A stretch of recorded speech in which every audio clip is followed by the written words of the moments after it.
friends, welcome. If you are currently watching, you are either watching on Facebook because you're in your 40s, or you're watching on YouTube because you don't even know, like, you don't even have a Facebook login. Like, you see the logins for other stuff, and they're like, log in with Apple, log in with email, log in with Facebook, and you're like, what is that? I get it. That's fair. My name is Josh, and I am a part of the team at DYM and Coleader, and I am super, super, super excited today because we have Derry Prenkert, Ronald Long, and Todd Pearage, all of whom are very smart people that they have devoted at least a good chunk of their life to helping youth workers not burn out and trying to be healthier by themselves, helping, like, just what does it look like to make the day not something that you're dreading and something that you're actually loving. And so, gentlemen, thank you. But first, before I let you introduce yourselves, this is the moment where I tell everyone that if you didn't know, the DYM Gold membership is currently $50 off annually. So just go over to dymmembership.com. Not only can you get $50 off of Gold annual, you can get $100 off of Platinum. So that's like everything. Like, that literally includes it all. Or if you haven't signed up for Co-Leader yet, you can go and get a Premium Plus subscription for $50 off there as well. That's coleader.co or dymmembership.com. And this is also brought to you by Casper mattresses and what is it? What is it? MailChimp? We probably need to throw MailChimp in there somewhere. I don't know. But no, hey, why don't we introduce yourselves? I'll start with Derry. Tell us a little bit about yourself and why we should listen to anything you say in the next hour. Sounds good. I thought you were going to say this is brought to you by BetterHelp. Is that the other one? Since we're going to talk everything. Hey, man, but really, like, let's face it, Gold membership, Co-Leader, you get those two things. Half the burnout is taken care of in that alone. But Josh, super excited to be in on this conversation. I am a longtime youth minister. Started as an intern my sophomore year in college at a church where a guy who met me as a seventh grader invited me in to begin interning because I sensed a call into ministry, and ended up graduating from college and got a full-time offer there. Stayed at that church for 23 years as a youth pastor, and then made the shift right before COVID from the town that I had grown up in to down to Kentucky, and went to a different church and lasted there all of 2.3 years. And so I've really lived the spectrum of those two things. And after those 2.3 years, big part was the door opened and just made it so clear that there was a subtle but significant shift in where the Lord was laying my heart from being in youth ministry to really investing in youth ministers. And so I joined an organization you're going to hear a few times over called Standing Stone Ministry, where we offer free and confidential coaching and care consultation to ministry leaders to make sure they don't burn out. And that is something that is done for free. It's been an amazing journey. So I'm actually back up in Northern Indiana now, which that's where I spent the 23 years at. I attend the church that I served at for 23 years. I am a small group leader who there in high school who still hasn't turned in his outing form for this Wednesday that they wanted 2 weeks ago. I am a terrible volunteer, and have grace on your volunteers, everybody. It's hard. It's really hard, but I love it. And so I still am diving in there, but also doing this. Parent of 4 kids, crazy wild story there, and amazing wife, Janelle, who will celebrate 25 years of marriage in May. And she is just as much a youth minister as I am. If no one picked up on that, the fact that Derry worked at a church for a very long time, left that church, and then now attends that church without having a panic attack. He's doing a good job. Like, that's a big deal. Absolutely. You guys know, what it's like. You're not always the easiest thing to go back to somewhere that you used to work at. That's good. Ronald Long, tell us a little bit about yourself, man. Hey, everybody. Yeah, I got called into youth ministry my junior year at a summer camp. Remember the speaker saying God's calling some of you guys into youth ministry, into ministry. And I wrote down in my journal, like, God, is this me? Are you doing this with me? And effectively started volunteering in my own youth group, and then went to college, was volunteering with other youth groups, and the more my friends volunteered with youth ministry, like and did Disciple Now weekends and other retreats, they were like, I don't think youth ministry is really my thing. And then the more I volunteered for it, the more I was like, yeah, this is the way for me to go. I started serving in a really small church in Lexington, Tennessee. Was their youth pastor for 6 years, following up a guy who had been there for 25. And that was a fun journey to do. And then after speaking out of summer camp in Houston, Texas, I got connected with Wayside Chapel, which where I was the middle school pastor for 10 years. And through a whole bunch of circumstances that I'm sure might come up in the chat and we'll talk about. Went through a divorce, went through a change of seasons, and then tried to figure out what was up next for me. And because of Todd and Derry and these guys speaking into my life, the right call was for me to move to Standing Stone to help other people going through really difficult times as well. Dude, and that's so awesome. recently got remarried in June. So been married for 6 months to Amy. She is a former children's pastor at two different churches. She gets it. It is a lot of fun. Together we've got 5 kids, one son who Amy brings into the equation, a daughter, and then I bring 3 daughters. My house is only women. It's just women. So thank you for giving me this opportunity to hang out with 3 other guys. You're welcome, Ronald. Yes. Yeah. That's great, dude. Josh, Awesome, I don't know man. if you I don't know if you caught it either, but I guess Todd and my combined name is Dodd. So that's kind of cool to know. I Thank you always for calling wondered me if out it on would that. be Dodd or, Derry. I Dodd or appreciate it. Terry, but One of the two. I like it. I'll take Dodd. Well, Todd Pearage, tell us a little bit about yourself, man. What you got? Hey, thanks so much for having all of us here and having this conversation. So excited. So real quick, been married 29 years and I have 3 kids. I live outside of the Philadelphia area, and so I've kind of always been a Northeast guy. Um, my journey in ministry is really so much part of my story of, and even how I got to where I'm at, right? So go to really begins at my story begins like at summer camp. The all of those experiences of camp, and went back and basically worked there for years, and believe God called me into ministry there. And so it was just a season of just growth and excitement with the Lord. And then I go from there to Bible college, which was like that experience on steroids, right? Because now the depth of my faith is growing, and being introduced to just some amazing people, one of which is my future wife. And so was like, this is even better than camp. And graduate from Bible college and go right into ministry, actually as a full-time senior pastor of a small church. So I like to say that I use the senior pastorate as a stepping stone into youth ministry. But that I remember thinking going into that job, like, this is like whatever's better than Bible college, because that was so much better than camp. Like, that's what this is going to be. And I did not realize or was in any way prepared for some of the pitfalls of ministry, some of the hurts, and some of the ugliness of ministry. And I think that's where a lot of my journey, experiencing those extreme highs, those extreme lows, those wounds that we all have.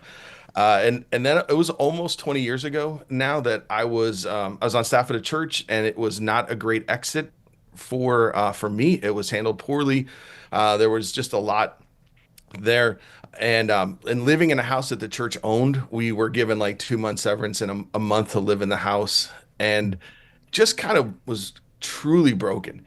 And that led us to the kind of this nagging question of, what do other people do when this happens to them? And, seeing that it happen a lot, we were actually introduced by a mutual friend, someone from the DYM team that was on staff years ago, introduced us to this organization, Standing Stone. And we looked at it and kind of jumped in, and goes, this is going to be the thing that we're going to do now, is we're going to sit with wounded or youth workers who are just, maybe they're burned out, they're frustrated, and we're going to be able to sit with them and their spouses and just encourage them and maybe care for them a little bit. So That's awesome. Awesome. Very cool. Well, gentlemen, welcome. Here's how we're gonna probably roll this thing. Is we're gonna open up to questions, and if you are in the chat, I need you to hear this. I need you to ask good questions, because so far here's what we've got. We've got Nick Clayson, who just says, "Derry, I'm wearing the same shirt." Great. That's Attaboy. awesome. Great question. And then Comment. Jeff Kokenhauer, Jeff, how's it going, man? I think this is actually a question we need answered real quick. Todd Pearage, the big question we need to know: how many drones are above your house right now? How's that going, man? Is that weird? Is that weird for you out there? Is it like, why is everybody else freaking out so much? no, I'm going to be honest. I'm going to tell you that not last night because it's pretty cloudy.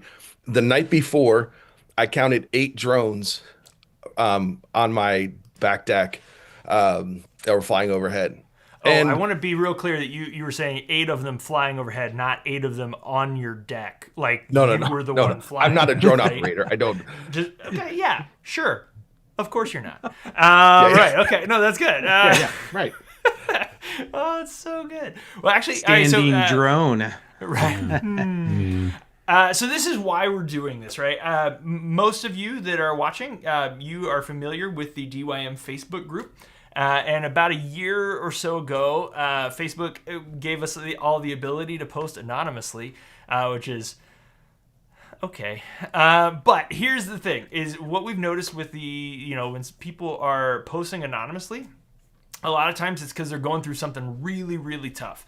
And what I have witnessed is I've seen as soon as somebody posts like something where they're like, man, I'm really going through it, or this happened and I don't know what to do, very quickly someone will come in and say, oh, you need to talk to Derry, Ronald, or Todd. Like, this is what you need. You need to reach out to these guys. You need to see what kind of guidance they can offer, or just somebody to listen. And so we thought, okay, well, what if we did this on a bigger scale? If we kind of just opened it up and said, hey, what is it that we can ask one question and you can answer it once for everybody, and please hear me. Like, if you have this question, and that doesn't mean that you can't still reach out to these guys. In fact, I would very much encourage you to reach out to these guys. But we just want to kind of walk all of us through a bit of a conversation today. One, I think, place to start, and then we'll throw in some questions from the chat here as well.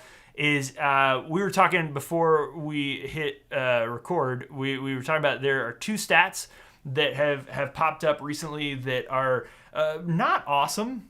I mean, they're just not. Is that 33% of full-time pastors, right? Full-time pastors have said that they have at least considered quitting within the last, I believe it's within the last year, right? And so, like, that's a third, right? That's a lot. So that means, of everybody that we know, if there's 1 out of 3 has thought about quitting, and then also that 52% of pastors have said that they have never, and they probably would never, seek out professional help for either, whether that's their own mental health, or whether it's just working through a specific situation or whatever. But just the fact that people who are in the vocation of helping others have just said, oh, you know what, the majority of us, we are not willing to go and get that same help that we would recommend somebody else get. So where I want to start out is just asking you guys, hey, burnout, right? Like, burnout is kind of the thing. Like, what would you say are maybe some red flags that somebody's like, hey, if I'm experiencing this, this, and this, maybe I actually might be in more danger of burning out than I would have thought, or maybe at this point I probably should be talking to somebody. Are there any of those things that just right as soon as you hear it, you're like, oh, that's a problem. Please recognize that that's a problem. What do we got?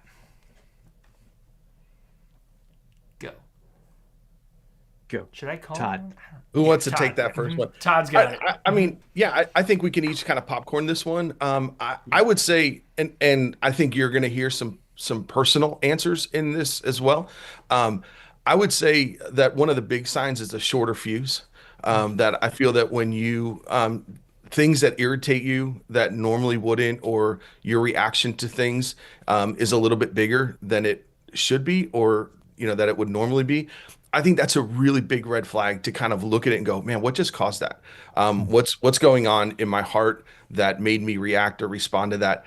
And again, for those of you that are here that have families, I think that's where it kind of shows up a lot, where it shows up at home because we're probably a little bit more protected in the workplace, and we don't want to yell at our senior pastors or our volunteers or our students. And so, who in our lives are left, right? And so sometimes it's our spouses or our kids that take a little bit of that brunt. And so, I would say that would be the first one, and kind of a big one for me is watch that fuse. That's good. Because when we first set out to do this whole thing, we thought, how are we going to advertise it? And we talked about like how to not yell at your senior pastor. And it was like, that sounds funny until you realize it was only funny because at least one of us on this call, and I'm not going to say who, has done that. So Ronald, tell us about the time that you did that. That's Yeah. it was, Sorry, it was sorry, me. Roger. I'm My not bad. gonna lie, Oh. it was me. But so what? Yeah, what else? What do you got? What maybe some red flags there, Ronald? I'll say two that came to mind really quickly, just for my own personal season where it was the hardest for me was being really tired and an inability to disconnect. And so when I say tired, I know everybody's like, "Oh man, I'm tired." I mean lunch is a nap, and you have if you don't get the rest or you are consuming an inordinate amount of caffeine, not like a joke amount of caffeine, but like hey, I can't function unless I am absolutely, pumping myself full of energy drinks or whatever. There is something going on physically that's trying to let you know what's happening spiritually, mentally, emotionally, right? Like I know there was a season for me where I had to take a lunch break that was a 30-minute nap because I could not focus, I couldn't think, I couldn't handle things, right? And so that was a big flag for me. But then also like if you find yourself unable to disconnect from your distraction rectangle, then like you have a problem, right? And it's Yeah. that is coming home and being able to put it aside and focus on family, um, and being able to not worry about what's happening on that device, or being unable to get off of it at night. Like when you're in bed and you're just doom scrolling, doom scrolling, doom scrolling. That's you trying to distract yourself from what's going on. And that's a sign of like, oh, was my watch time up at 15 hours? That's bad. That's a lot of waking hours that I'm on my phone, and that's not good. And so those are two signs that I could say for me were like looking back and being in it, going, Yeah. this is not normal, Ronald. Yeah, I heard it said one, the idea of the coffee mug that's like, don't talk to me till I've had my coffee. Like that's funny, except it actually just means that you're a jerk that's unsufferable until you have a drug. Yeah. Like that's what it means, right? It's like, and I mean, Yeah. Right. but it's true. We do depend on those things to be kind of a buffer between us and the world, whether it's our phones or coffee or whatever it is. That's really good, Ronald. I appreciate that. Derry, what do you got, man? Wow.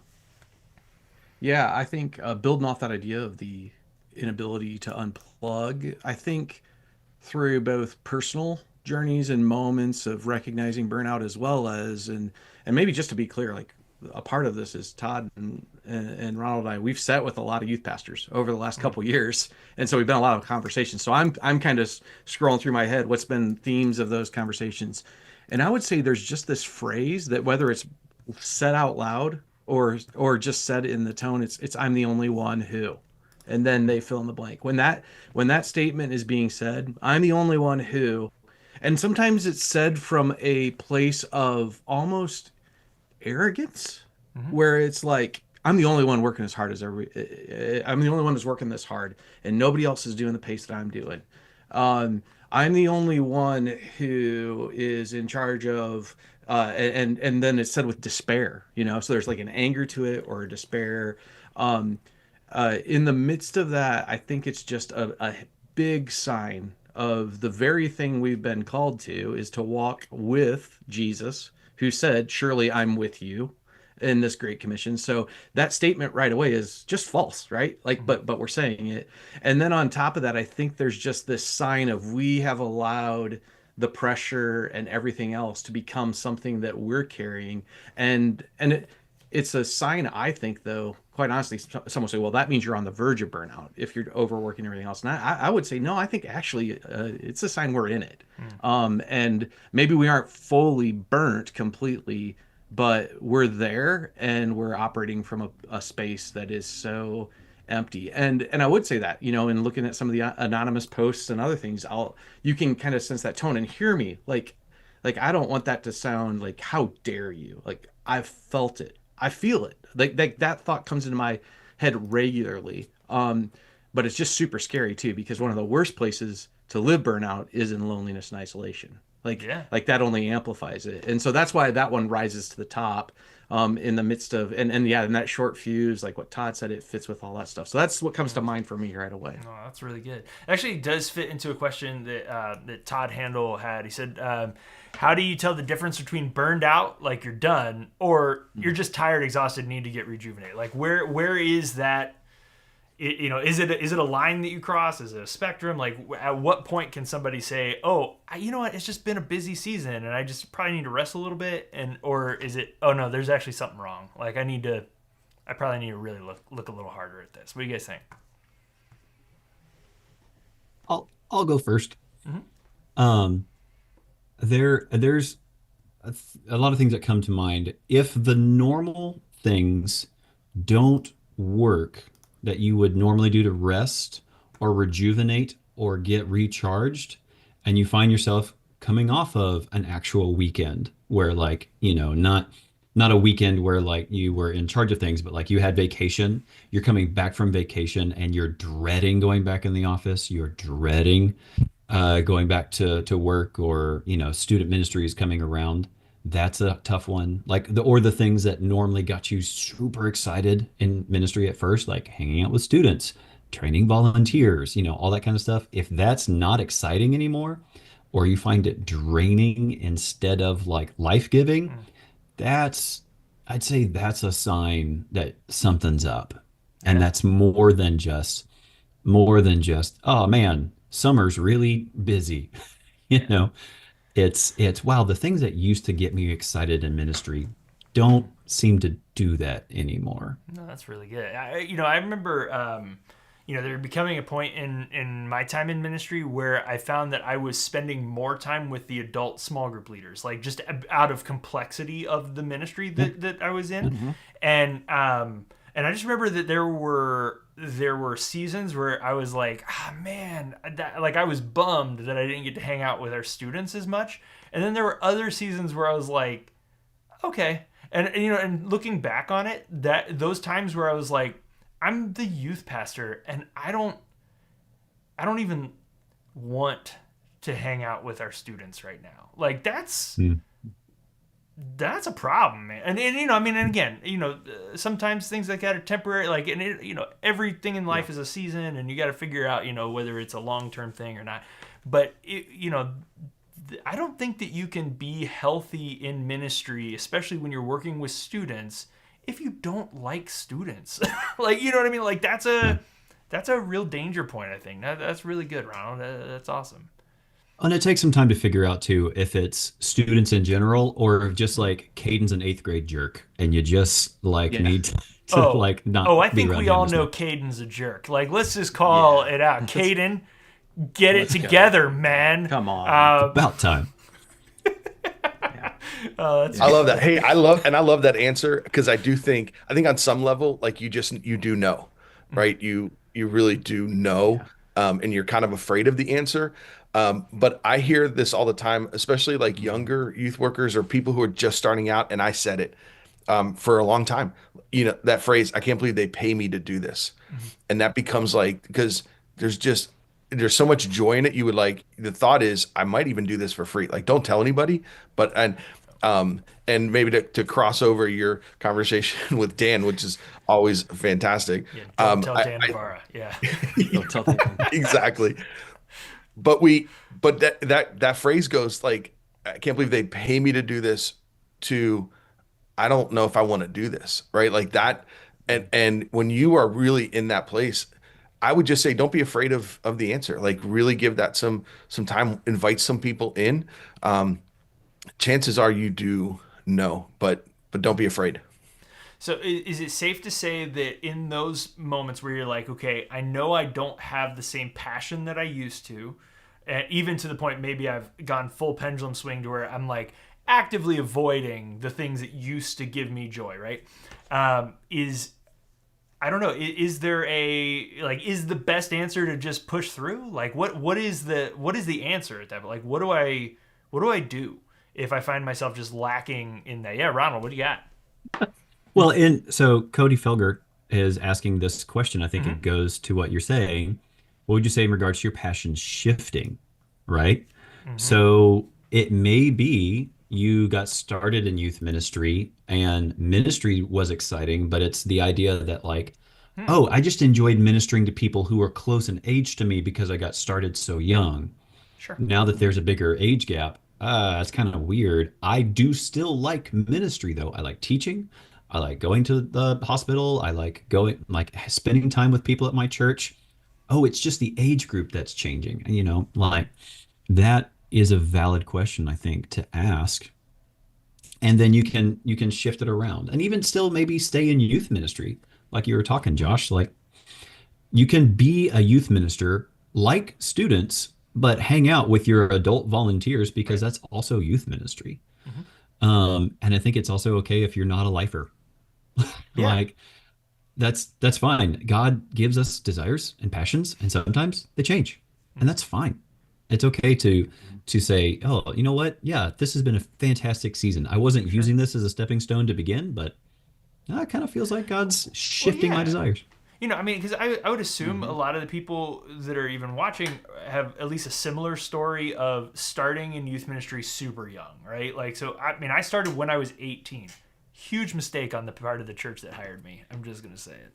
But but I mean, I was 18. So like, and then if you look to when so most recently I was in ministry about a year ago, and so like over the course of those 20 something years, like not only did I start as a child, but by the time like I had a child almost that age, like by the time I was done. So it's like there's a lot that changes in there, and I think that it's good to call out that sometimes those changes are healthy, right? Like, hey, just because you were passionate doesn't mean you always will be passionate about those same exact things. That is fine, but I do think that it is good to know, like, hey, if it's something that you loved and now you hate it, and you're Yeah. upset that you hate it. Like, like there's a point where you're just like, Yeah. suddenly you almost take everybody else out of the equation, and now you're just fighting with yourself, right? You're like, I want to like doing this, but I do. So it's like, yeah, I like that. I think there's a point where you got to recognize what is a good and natural shift in priorities and passions and what gives you joy. And then there are other times where, okay, those things can just kind of just be drained out of you, right?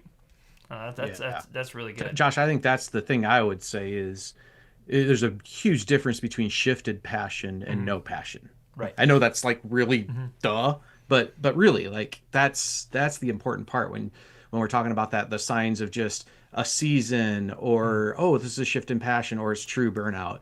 That's the despair piece, I think, is a part that often can come with burnout that's there, that I would really raise up the questions on versus and the length at which it's happening. I would look at the wait, like there are things in me and coming out of me and how I'm responding that just don't match who I have been, and I don't like it. And then like this isn't just like a short-term thing, it's happening over time. Man, if those two things are happening together, we're not in just a oh, this is a tough season or this is a shift of going on. There's probably something deeper we need to stop and really look at. That's really good. Something that does keep kind of coming up in the chat is the idea of time off and how do you take rest. So this is Luke Cunningham. Luke, what's up, man?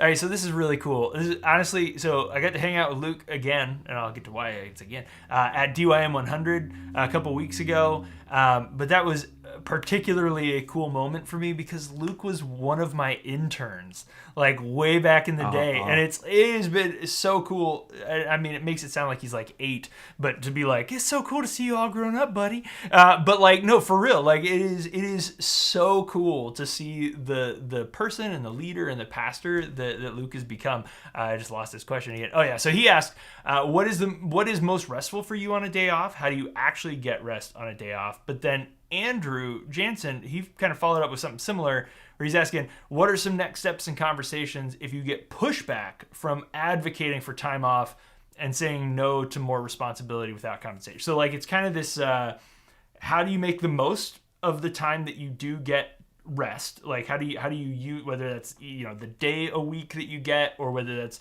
your couple of weeks vacation that you get each year, like how do you make the most of those time? Or if you don't have that time, how do you advocate to be able to take that time without feeling like you're cheating or doing something wrong? Can I go, guys? Go, Derry. Go. Yeah, so this is one, like, remember my story, 23 years at the same church, which once you get to around 18, 19, 20, people are like, okay, how did that happen, right? Mm-hmm. And I'll be quick to talk about the amazing church and the people that invested me and being a product of something awesome, that comes into play. But and I don't know that this is the thing, but the one thing I jumped to right away is we vacationed well. My wife and I vacationed well. We emphasized it. We recognized, and I'm in a smaller community, and for us that became, we got to get out of here. And just to give you a little more context, she worked at the church 18 of those 23 years as well. So Wow. it was awesome and horrific at times. Like, I mean, there was a season where she was my administrative assistant. So the jokes on that are alone worth it. But also we were just do we need to talk to around HR? the church. Like, is there something like, Yeah, I mean, right. I feel, We okay, were an yeah, HR there it is, violation yeah. nonstop. So, A little bit.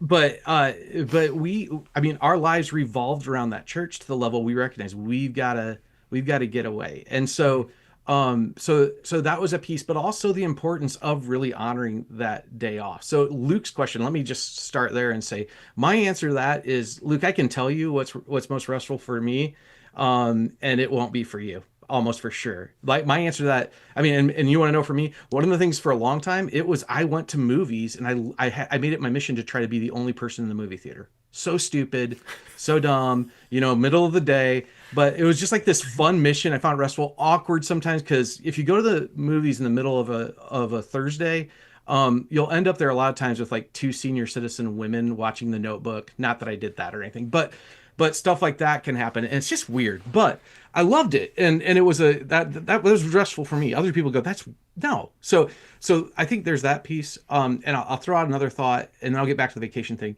One of the best pieces of advice somebody said to me was, the church will get your best day. Don't be afraid to give them your worst day.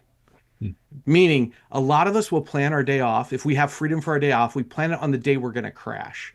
Like, oh man, Sunday's so long, so I'm going to take Monday off to rest, to crash. And rest doesn't equal, I don't think rest should equal crash, day off. I think it should equal rejuvenate, refresh. And so if you have the freedom to that, and you're looking and going, yeah, my day off, like when I have that day off, I just sleep like crazy. Well, maybe that's not the day you should be doing as your day off, and see if you can switch it. So, okay, so there's that. That's my little day off rant. Back to the vacation thing. We prioritized it. Dave Ramsey, and the importance of not going into debt. I agree completely, but we don't splurge on a lot of stuff, and we still do it. We say, if there's one place we're going to splurge in our life, it's going to be when we get away, because we need it. My wife has said again and again, that's when I get all of your attention, when it's about, and the kids get all of you, Derry. And so we prioritize that. We've gone away.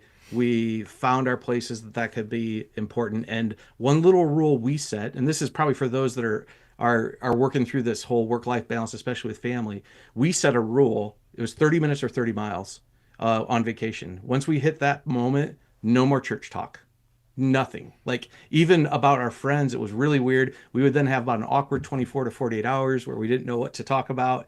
And then it would move into just really fun, random stuff, deep conversation, other things. So that's my little rant just to say it's so important. And it reminds you that you're not as important to the church as you think you are, as well as it gives the space. So I just think that's so key in planning ahead on it. I could go on and on. I'll be quiet, guys. But No, we that's could talk great. more on this if you need me to rant further. Just you got to do it. You got to do it. You got Yeah. to if you finish the year and you have leftover vacation days, shame on you. Don't. You Mhm. don't. No, don't do Yeah, that. it's not a high score, right? Like, the number of days you work. Yeah.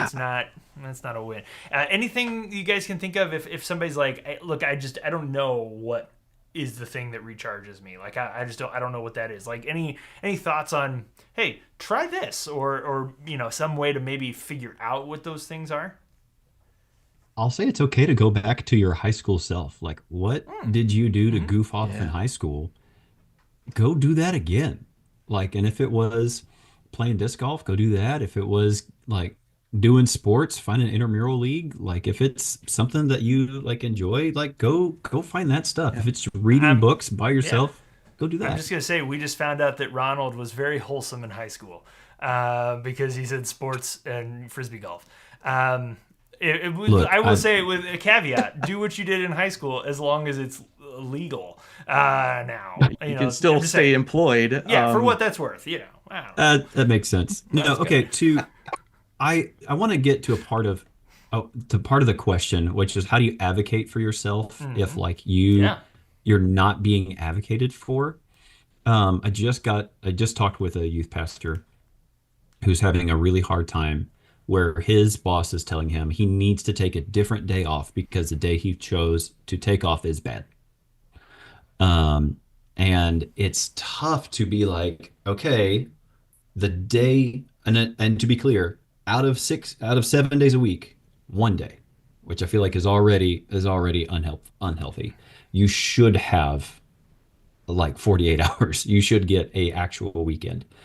Um, if you can't, I talked to a different youth pastor who said, when I say yes to something, that means I have to say no to these other things. And having that conversation with your boss, whether it's senior pastor or admin or whatever, and saying, okay, I'll say yes to this, but that means I'm saying no to XYZ. This is what it will cost. And are you cool with it? Hmm. And having that story be that, like, okay, I will say yes to you wanting me to do this uh, Tuesday night thing, but it will cost you Wednesday morning. I'm not coming in until noon. And using that Hmm. relationship where you say yes, but also put the cost that it's going to take. When it comes to day off, just be unavailable. Like Yeah. train your people that you are unavailable because you will be unavailable eventually. Hmm. You will Right. you will either quit, be fired, retire, or die, and your church will get over it. Hmm. Like they'll find somebody else. You should train them on Hmm. that now. Hmm. Just Oh, be that's good. absolutely unavailable. Yeah. Like, And I think asking, like, because there are times where I think that can come across as like, I'm telling you I'm not coming in on Thursday. It's like, Yeah. whoa, time out there, buddy. But yeah. I think there is a point where you can also say like, hey, I'm like, when you're trying to count the cost of saying yes to something, you're having to do that math in your head, right? Like, okay, if I say yes to Tuesday night, that means my wife has to cook dinner that night. I don't Mhm. get to see my kids. Like, like there's all those kinds of things that you suddenly like, oh, okay, well, I think it's fair to invite other people into that conversation of like, hey, if I say yes to Tuesday, here's what I'm giving up. And I need you to know that I need to then recover that somewhere. And if that's Wednesday morning until noon or whatever, that kind of thing. I think it is really fair to help others understand what cost or what something costs when you say yes. Mhm. I think that's Mhm. absolutely fair. I think there are good ways and bad ways to do that, but to just say yes to everything, it's gonna catch up with you at some point, right? Like that's yeah, no, that's really good. Yeah, I just wanted to say two quick Yeah. things. The first one is like an old leadership cliche principle that it goes work expands to the time allotted. And basically, if your day off is at the end of the week, there's a good chance you might not get that or get it consistently because you're gonna go, well, I still have one more day to get that done. But if you are somehow able to get a day off earlier in the week, then that's something that you usually then get, and then your work will still get done. And now the short little bit of the shortened time that you have set aside for it. So I think that's a good principle to try to work into your regular routine. And then the second one, and just to, I feel silly asking this question, but I want to share one quick Doug Field story. That's one of my favorite ones where he talks about an elder who asked him to do something on his day off. And he's like, no, I'm not going to be able to do that because it's my day off. And the guy said, well, you know who doesn't take a day off? The devil. And Doug responded and said, well, the devil's not my role model. Yeah, and it's work for one that of my guy. favorite Yeah. stories. Like I love it because it's funny and it's a little bit snarky, but it really hits home the point that really isn't our model. And not to spiritualize this question, but Jesus gave us the model, right? Like to as his ministry was growing, that was when he took time to go away and to pray. And we often, some of this not taking a day off is self-inflicted, right? Because we ride the momentum, right? That thing really worked, and so let's just hit it. Let's keep going instead of taking that time, and honoring your family and all the things that Derry said, all the things that Ronald said, and really just to go, yeah, I'm going to take the day off, or I'm going to use a vacation now, instead of just trying to always chase the next thing. So those are two things that I would just throw in. I agree with everything else that's been said by you guys, but I just wanted to throw those in as just kind of food for thought. Yeah, no, that's really good. I'm gonna bring up something. Can I throw? Oh yeah, no, go ahead. I want to throw a follow up on something Ronald said, and I think it comes back to the advocate. There's the obvious, like, I guess we could call it confronting advocating. There's also you advocate for yourself and how you engage with your day off, and the whole phone thing. I just reminded, I was working with a guy who moved from teaching into ministry, and he could, just new rhythms and everything else. And Friday was his day off. And he's like, Derry, I can't get people to stop texting me and calling me on Fridays. And we were talking through it, and I'm like, yeah, it's hard. And I'm like, and I just, as we were talking, I was like, wait a minute, are you replying to them? And he's like, well, yeah. Oh, yeah. and I said, oh, can I ask you why? And we talked about it. And honestly, like, you don't want to be that jerk that doesn't reply, leave people on red, all that other stuff. And we talked through it. We came up with some thoughts on it. And I just said, hey, here's the thing. You can walk in on Sunday and say, you didn't reply to me. Yeah. Like, yeah, I'm so sorry. That was my day off. What was your question again? And not to in any way go, it's my day off, I'm not replying. Literally don't. And then let them know, or the minute you plug back in, go, hey, just getting back to you now that I'm back on. And you are advocating for yourself in how you both choose to reply or not reply. And this was a guy I was getting together with 2 months later. We got together, and he said, hey, I just want you to know, like, it stopped completely. Like it took all of 2 months from where people just stopped bothering him. And it was simply down to that. So I would just encourage, for those who are saying, like, yeah, I can't unplug. Now, there are jerks out there that will come back and say, like, no, you need to reply to me. Then there's a whole other question, right, that we got to talk about the place we're at. But if you haven't taken time to advocate for yourself and set up your own boundaries, start there and see what happens. Oh, that's really good. I want to jump on a soapbox real quick for our Mason Seabian. This is great. So he's talking about how, as a single guy in ministry, how difficult that is. I'm just going to go ahead and say it, like, if you are single in ministry, please know that is not permission for the church to just fill up all of your time. Like, oh, you got plenty of time because you're not married. Like, that it's just not healthy. It's just not sustainable. And I think a lot of these things that we're talking about really apply whether you are married. I mean, obviously, if you're married, you're taking another person into consideration in the whole thing. Like, so it is different.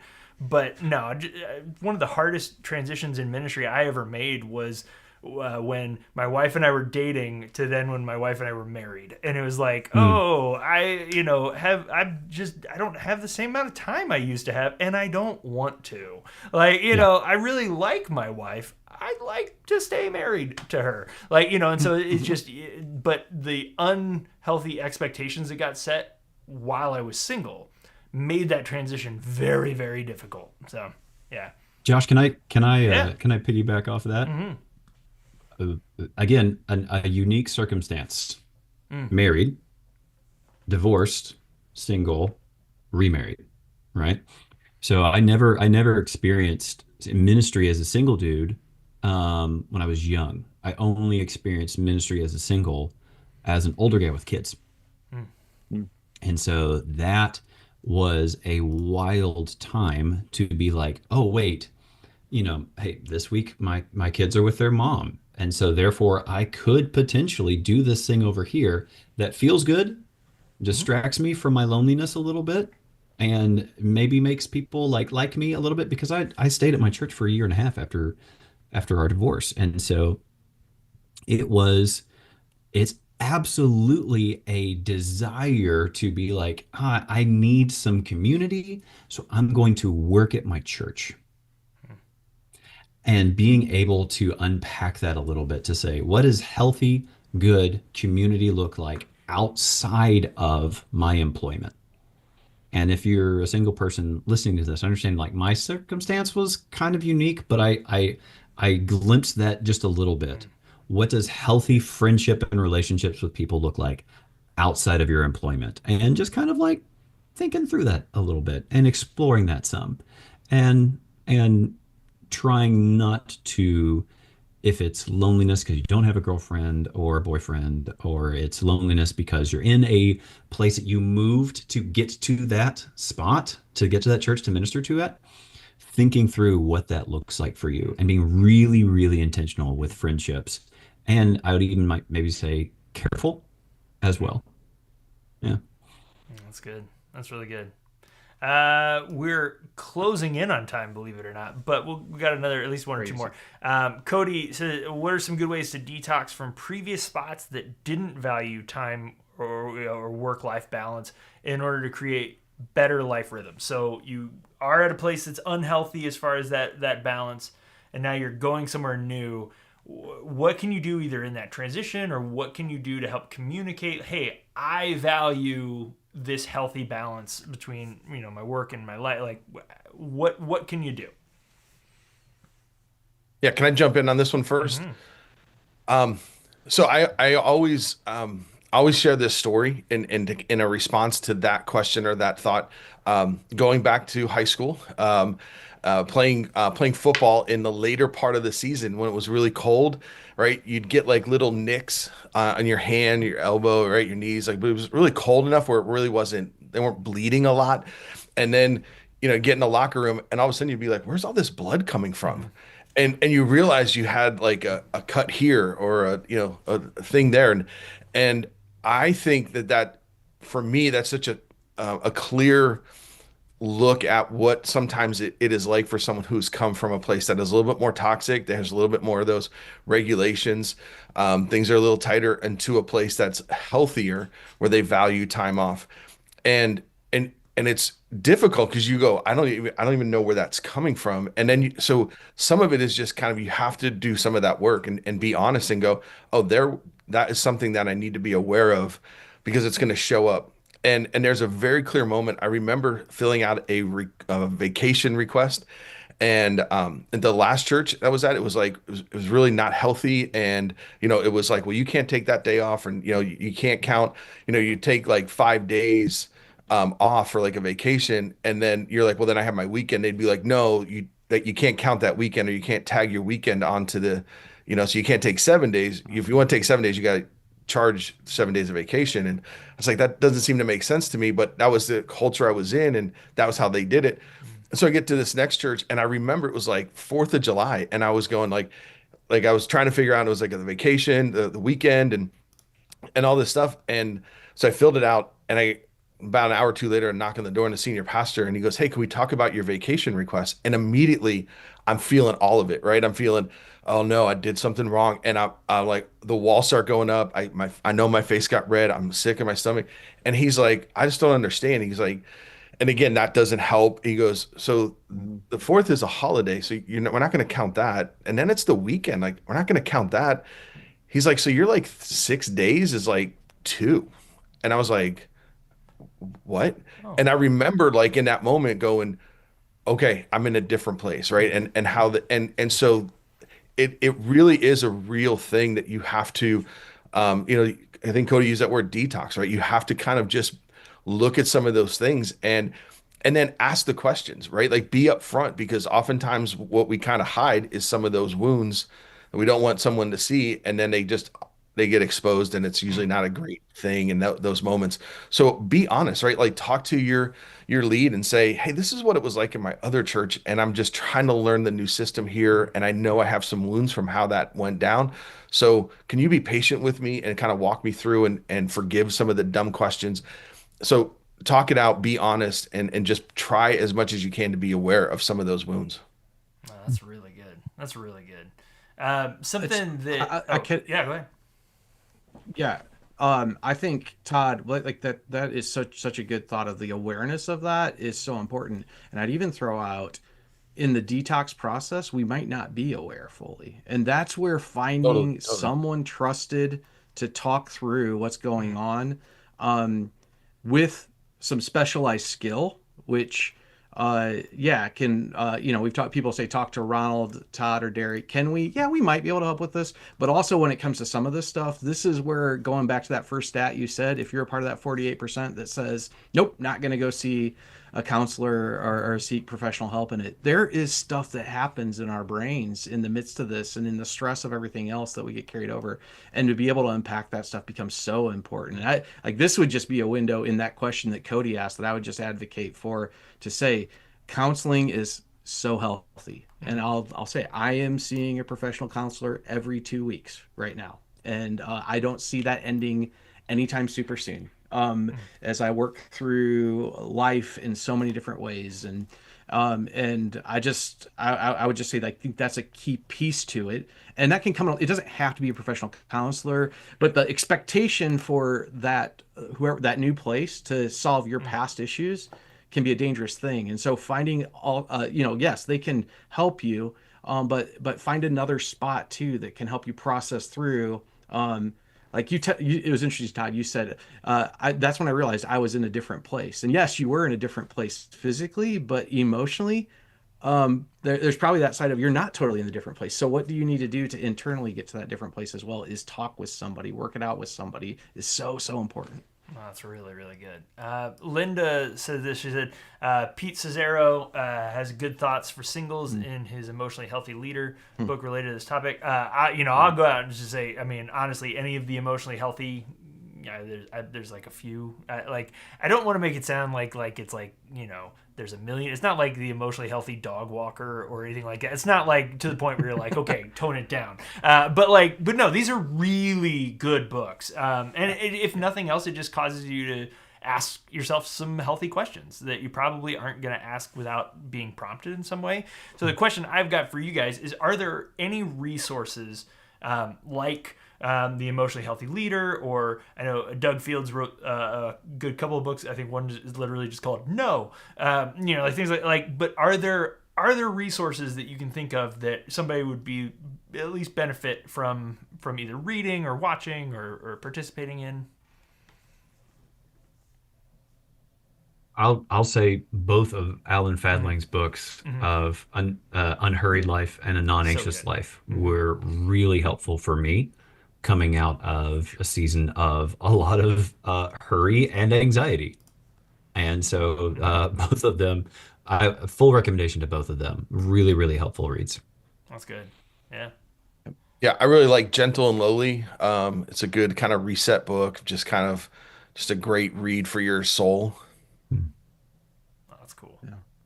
I'll throw out a little bit different slant and just say Lectio 365 is an app that is put on the the 24/7 prayer movement put together. It's a phenomenal devotional piece. Has morning and day reflections to it that allows you to slow down. And then I'm going to also recommend you buy a book called A Journal. And the piece of that is just so valuable. Who is that one by, Derry? Is that yeah, that one's by blank and Oh.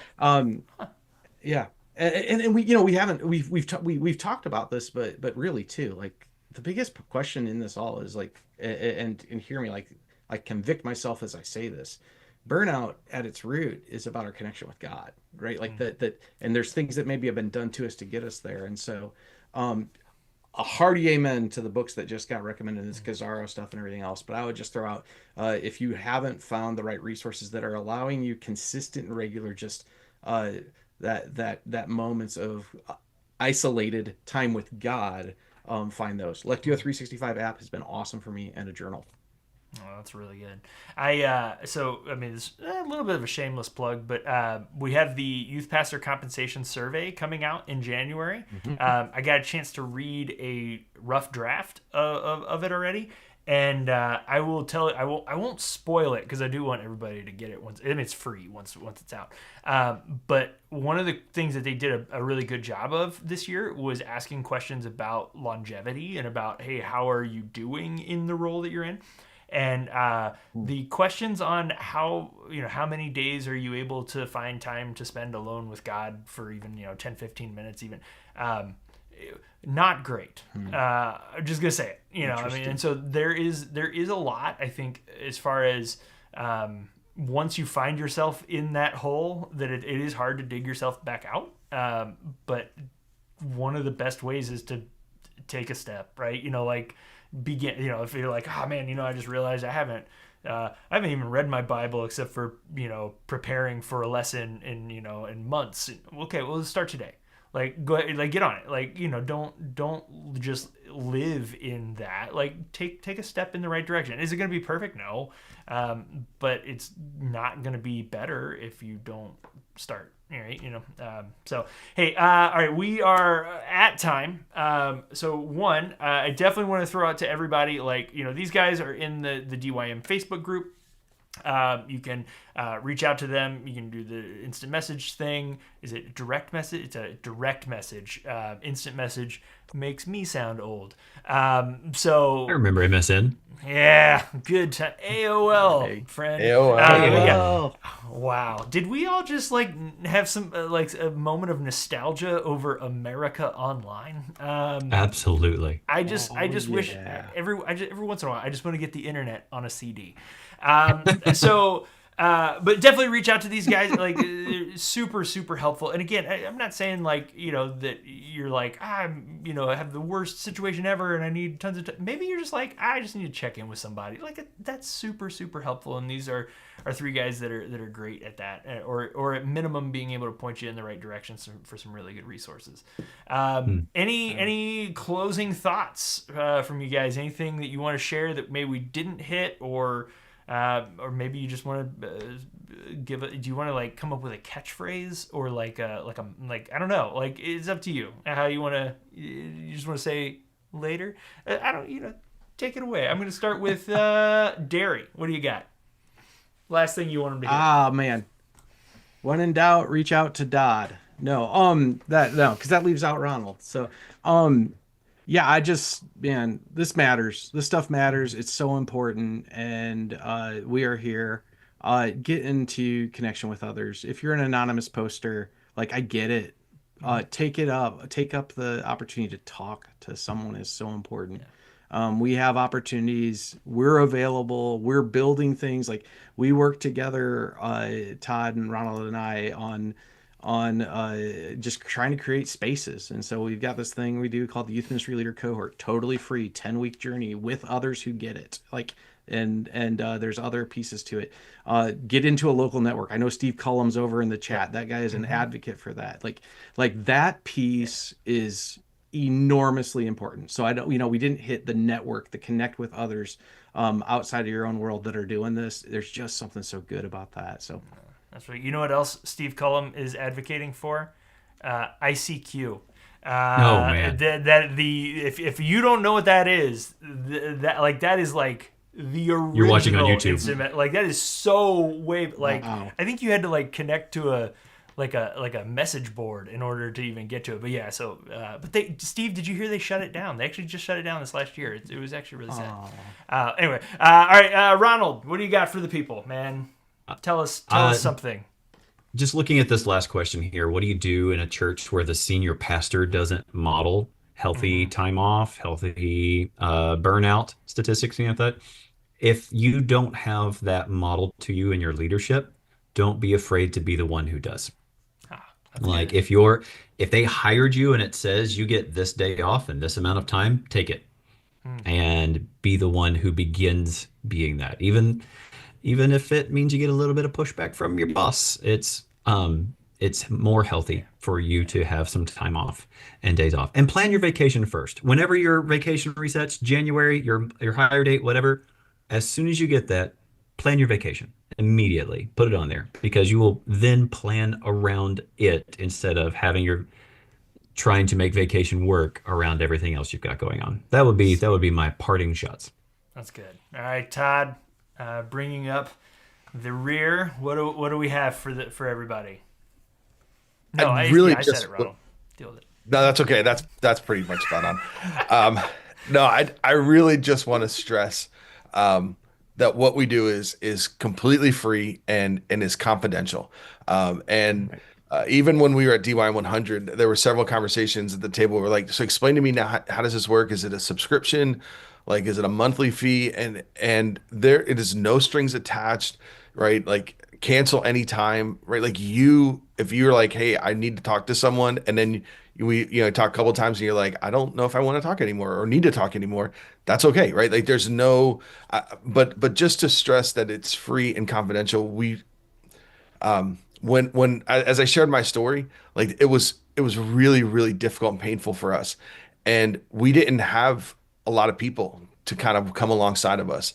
And if there were things out there that even like cost money, like it was no even debate. Like I didn't have any resources to pay for something. And my wife and we get to sit with people now and we get to be what we needed. And so I just want to let you know that that sometimes it's just as much of I just want to vent about this because I don't want to walk into my house with all of this stuff that just happened today. And so I need to talk about it and get then to a healthier place that I can share with my wife. Something happened, but not with all the emotion and all of the things. And so just remember, right? Because even right now, things might be really good. But 6 months from now, your world might be turned upside down. And so maybe just remember this conversation and go, wait, who were those guys? Who said I could call them and talk to them? That would be all that I would ever ask, is that you would just know that we're here for you and we're cheering you on, and we would love to connect with you if you need it. Awesome. Dude, I tell you, one of the things when I first started that I used to tell my wife all the time was I felt like I didn't have an advocate. So if you are in that space, if you are watching this and you're like, I feel like I don't have an advocate, you do. You just need to reach out. So I definitely want to encourage any of you guys, definitely reach out anytime. And I also want to encourage everyone to go get Coleader Premium Plus. I know that sounds like a shtick, but it's because it is. But yeah, all the memberships are on sale right now, so go get them. But just know we're gonna keep doing stuff like this. So if you're watching this later and you're like, I missed it, just know that we're gonna keep doing stuff like this all the time. So until next time, we'll see you guys later. If I can figure it. Okay, can I be honest with you guys? I always forget how to turn this thing off.